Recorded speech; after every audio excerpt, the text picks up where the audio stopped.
আসসালামু আলাইকুম এভরিওয়ান। আজকে আমি দেখাবো পেঁয়াজু মিক্স রেসিপি, যেটা একবার বানিয়ে পুরো রমজান মাস ব্যবহার করা যায়।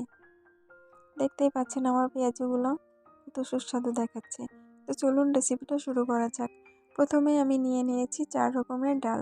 এখানে আছে ছোলা বুট, মসুরি, খেসারি ও পোলাওয়ের চাল। এই 4 রকম আইটেম আমি একসাথে মিক্সড করে নিয়েছি এবং পানিতে ধুয়ে নিব।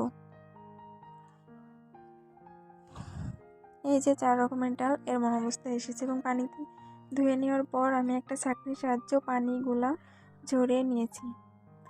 পানিগুলা ঝরে যাওয়ার পর আমি একটা ছিনির মাধ্যমে এগুলো শুকিয়ে নিব। ফ্যানের বাতাস অথবা রোদে শুকাতে হবে।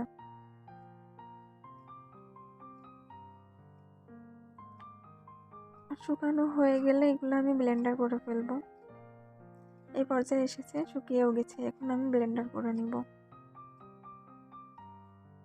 ব্লেন্ডার এমনভাবে করতে হবে যেন পুরোপুরি গুঁড়া গুঁড়া না হয়ে যায়, একটু আধা ভাঙ্গা থাকে। তো আমি সেভাবেই ব্লেন্ডার করে নিয়েছি। এই যে দেখুন আমার পেঁয়াজু মিক্সটা একদম আধা ভাঙ্গা পুরোপুরি গুঁড়া গুঁড়া হয়ে যায়নি কিন্তু।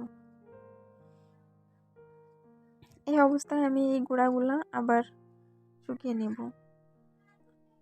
এবার পুরোপুরি শুকানো হয়ে গেলে আমি একটা কাচের জার অথবা প্লাস্টিকের জারের সংরক্ষণ করে 1 থেকে 2 মাস ভালো থাকবে এটা।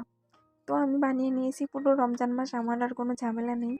প্রতিদিন আমি এটা সুন্দর মতো ব্যবহার করতে পারবো পেঁয়াজুর জন্য, কোনো বাটাবাটির ঝামেলা ছাড়াই। দেখুন এত সুন্দর হয়েছে, মনে হচ্ছে বাইরে থেকে কিনে নিয়ে আসা, মনে হচ্ছে না বাসায় তৈরি। তো পেঁয়াজু বানানোর আগে 1 ঘন্টা ভিজিয়ে রেখেছি এবং নর্মালি কাঁচামরিচ, পেঁয়াজ পছন্দ মতো উপকরণ অ্যাড করে এটা দিয়ে পেঁয়াজু মিক্স করে